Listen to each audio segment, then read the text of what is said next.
कोई बम नहीं गिरा, कोई जंग सीधे यहां नहीं लड़ी गई, फिर भी 20 लाख लोग मर गए।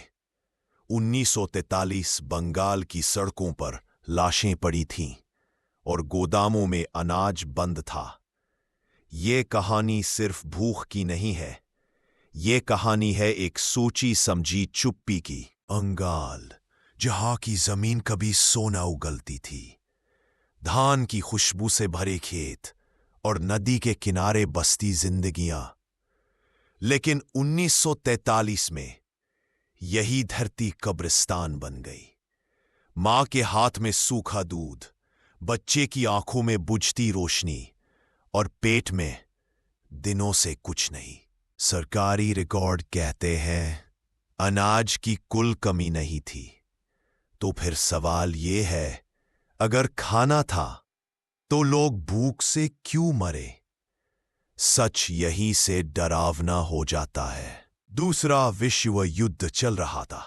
ब्रिटिश सरकार को डर था जापान कहीं भारत पर हमला न कर दे। फैसला हुआ बंगाल की नावें नष्ट कर दी जाएं, अनाज जब्त कर लिया जाए ताकि दुश्मन को कुछ न मिले। लेकिन इस फैसले में अपने ही लोग दुश्मन बन गए।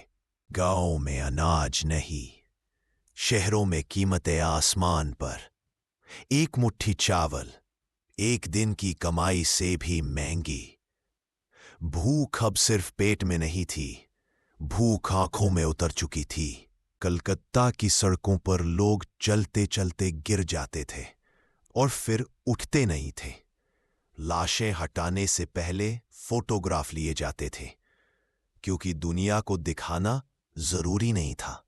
ब्रिटेन में बैठे नेता कहते रहे भारत में स्थिति नियंत्रण में है। विंस्टन चर्चिल से पूछा गया भारत में लोग भूख से मर रहे हैं।